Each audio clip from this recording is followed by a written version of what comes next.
আপনি কি প্রকৃতপক্ষেই বুদ্ধিমান? হ্যাঁ, ঠিকই শুনেছেন। আপনি যদি প্রকৃতপক্ষে বুদ্ধিমান হতেন তাহলে অন্য ব্যক্তির কথায় গুরুত্ব কম দিতেন এবং অন্য ব্যক্তির দ্বারা প্রভাবিত কম হতেন।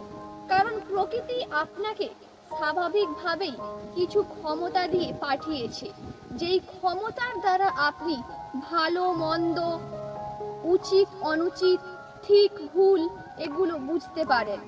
কিন্তু আপনি যখনই অন্য ব্যক্তির কথায় প্রভাবিত হয়ে বা অন্যের বুদ্ধিতে কোনো সিদ্ধান্ত গ্রহণ করেন, ঠিক তখনই আপনার কর্মজীবন হোক বা পারিবারিক জীবন হোক, সেখানে কিন্তু বেশি সমস্যার সৃষ্টি হয়।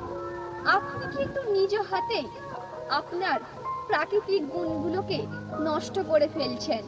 তাই যখন সিদ্ধান্ত গ্রহণ করবেন বা নিজের থেকে কোনো কর্ম করবেন, সেক্ষেত্রে নিজের চিন্তা ভাবনাকে গুরুত্ব দেবেন। ওম শান্তি।